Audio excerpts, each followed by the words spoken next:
Hi guys, welcome back. So today I am going to be taking this out.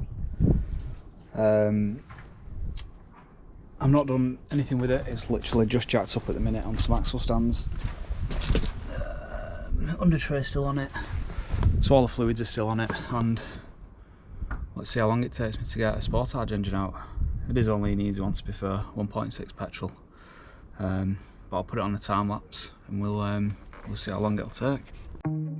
Okay guys, first of all I just want to apologise because my camera decided not to film some stuff, but the first thing I do when I'm doing this, I jack it up, get underneath and drain all the fluids, so the coolant, gearbox oil and the engine oil, take the drive shafts out, remove the exhaust and remove the dog bone mount, and then obviously you can see I'm at the side of the car, so I'm taking the drop links off, undoing the lower arms, and then what I've done is I've put the wheels back on just so it allows me to drop the engine so it's more level when I'm actually taking it out.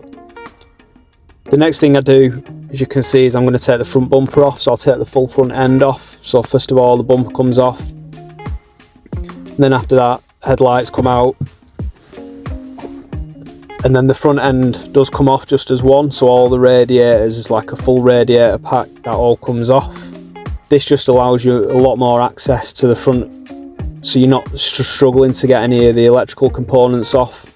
So as you can see, once the front end is off, it's a lot easier to get off the electrical components. So obviously disconnecting the radiator hoses top and bottom, taking off the air conditioning. Now luckily on this vehicle there was no gas in the air conditioning system, so it was just a case of just unbolted the two pipes there that you can see on the condenser. Obviously unplug the horn, the ambient air temperature sensor. Depending on the model as well, you will have more or less wires on the front end.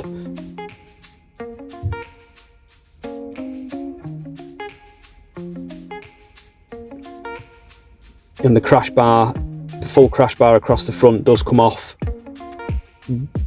with like the full front end assembly. It is really easy. Obviously you've got the bonnet latch as well that you need to take off.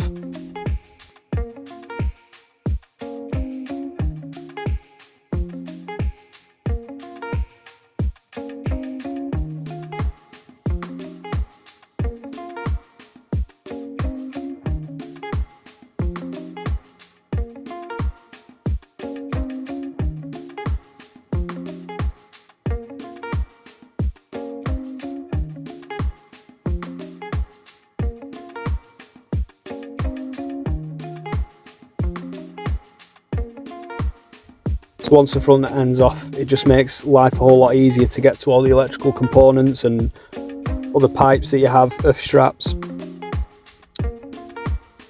The clutch slave cylinder, that's right at the front and it's external, so you don't need to bleed the clutch afterwards.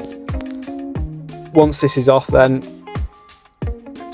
again obviously you'll see a chunk missing, but it's basically a case of just getting the engine lift in, getting it supported, and then just taking the engine mounts off, and then you can just pull the engine out. So as you can see in a minute, I actually started this job at 1 o'clock and I finished it at about 2:30. It took me an hour and a half to get out, and that's the reason why I took the engine out rather than just taking the head off in situ.